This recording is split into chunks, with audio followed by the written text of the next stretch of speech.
However, it takes great skill and effort to do it with solid copper rivets used on the top-of-the-range models. One slip of the hammer and the saddle is ruined. Not only that, each rivet must be pleasing to the eye. The last step is to connect the leather top and the metal structure at the front.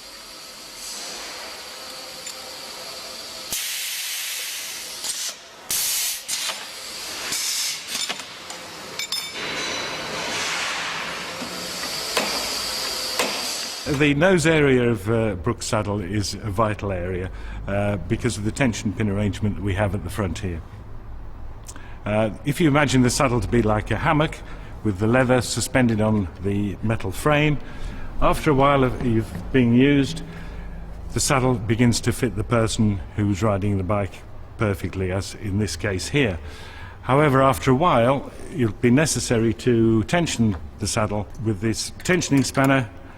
If you tension it around 90 degrees, then it should return to its original tension. Brooks is certainly known for its leather saddles, but the genius of John Boltby and his son Boltby Brooks invented and manufactured many other products for cycling, motorcycling, travelling in general, and much, much more.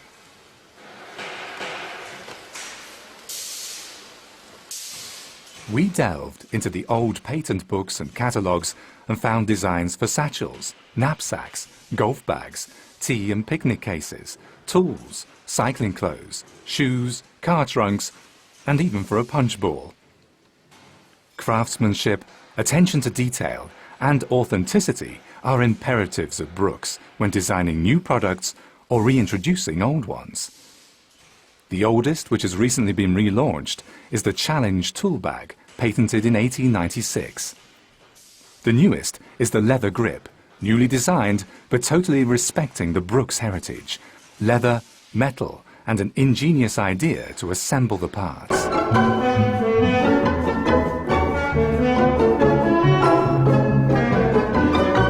Brooks saddles have a worldwide reputation, and in every country are acknowledged to stand preeminent, and neither pains nor expense will be spared to retain this enviable position.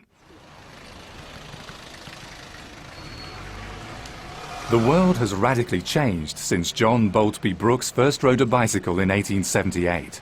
So bicycles have changed, and the way we use them. Brooks saddles, though, have lived on across generations.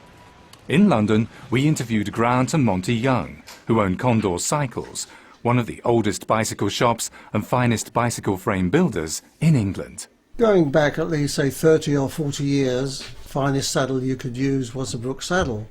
We had many teams riding Brooks saddles, such as the Condor Mackerson team, who rode the Tour de France, and also we had Eddie Merckx, and Tom Simpson used to ride a saddle, and also Fausto Coppi. The funniest thing was that when they changed their bicycles after one season, they kept the saddle. The saddle came from the old bicycle to the new bicycle, and they never wore out. I think the rider wore out before the saddle. People are using Brooks saddles once again for two reasons. Yes, it's a fashion. People love the retro look of bicycles, and obviously Brooks saddles that go with that bicycle. But they're also realising that they can buy that saddle and it will mould to their shape, unlike a traditional modern style saddle that you buy and you have to say to a customer, well, this is great, this shape works and it's good for you. It may not work for you, whereas a Brooks saddle, after a few weeks it will mould to them and should be very, very comfortable.